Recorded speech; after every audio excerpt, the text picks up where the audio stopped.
Bonjour Leslie Notar Antonio. Et je l'ai bien prononcé. Bien. Step 5. Et Fabrice Diffani.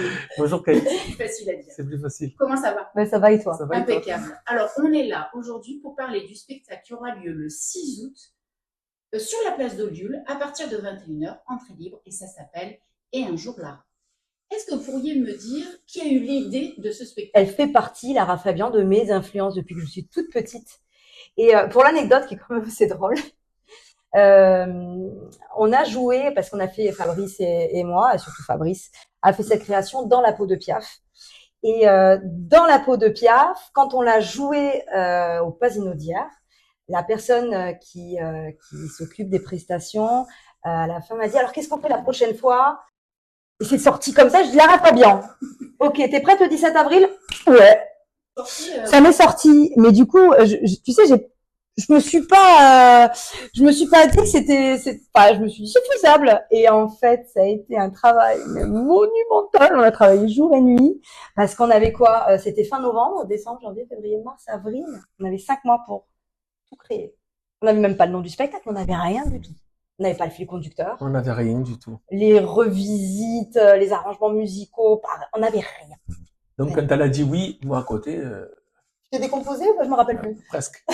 J'ai rien dit, mais ah ouais quand même. En cachette, j'ai travaillé sur quelques titres de Lara Fabian, sur 2-3 titres.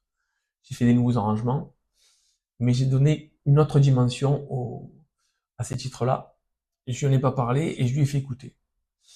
Et quand je lui ai fait écouter, elle s'est dit ah ouais, c'est autre chose. C'est un spectacle qui est immersif, donc c'est pas seulement de la chanson, bien sûr, c'est l'élément essentiel, et il y a une partie visuelle très importante. Est-ce que tu peux nous en parler? Tout à fait. C'est-à-dire à la base, c'était entre chaque chanson, entre chaque intervention de Leslie, il y a des images qui racontent, et c'est beaucoup plus facile aussi pour le spectateur de regarder et de s'imprégner des vidéos, du visuel, des images, et de voir ce qui se passe. C'est beaucoup plus facile. Et en plus de ça, c'est accompagné de la voix off de Leslie qui fait toute la narration tout au long du spectacle. Pour l'anecdote, il paraît que tu as enregistré des voix off la veille au soir, tu étais encore en train de La veille en pyjama. La veille en pyjama. En pyjama. Mais vraiment, parce que tu sais, je te jure, minuit passé, hein. Ouais, On était focalisés sur ce spectacle jour et nuit. C'est-à-dire que même quand je parlais à Fabrice, les enfants parlaient à Fabrice, je l'écoutais pas. Bon, en général, il est quand même souvent comme ça. Là, c'était pire que tout. C'est-à-dire qu'il mangeait Lara Fabian, il buvait Lara Fabian, il dormait Lara Fabian, et c'était matin, pendant 5 mois.